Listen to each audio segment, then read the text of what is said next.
ఎవరు ముఖ్యమంత్రి అయినా పర్వాలా, నేను వస్తున్నాను ఏప్రిల్లో, కేసీఆర్ గారిని కలుస్తాను, మీరే మీరే మీరే అపాయింట్మెంట్ ఫిక్స్ చేయండి, వాళ్ళ ఇంటికి వెళ్ళి కలుస్తా, నాకు గర్వం లేదు. ముఖ్యమంత్రులు కలుస్తున్నాను కదా, ఇండియాలో ఉన్న అందరినీ క్యాబినెట్ మినిస్టర్లు చాలా మంది నా దగ్గరికి వస్తున్నాను, నేను ఎవరి దగ్గరికైనా వెళ్తున్నాను, వీళ్ళు రారు. అప్పుడు ఆ ఎలక్షన్ ముందు వచ్చారు, డబ్బున్నప్పుడు వచ్చారు. ఇప్పుడంటే మనకు ఓట్ బ్యాంక్ లేదట, అది గొడవ. పవన్ కళ్యాణ్కి 5% ఉందంటే చంద్రబాబు నాయుడు గారు వెళ్తారు. మొన్న లవ్ చేస్తున్నాను పవన్ కళ్యాణ్, నువ్వు కూడా నన్ను లవ్ చెయ్యు.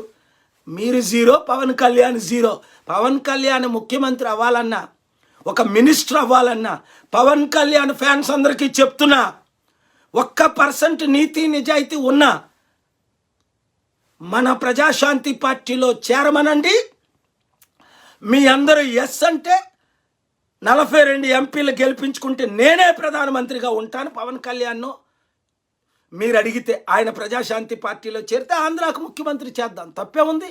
మంచి ఐఏఎస్ ఐపీఎస్లు మనతో ఉన్నారు. డబ్బు నడపడానికి తెలివితేటలు మీకున్నాయి. ₹1 కోటి ఇస్తే మీరు ఖర్చు పెట్టుకోలేరా?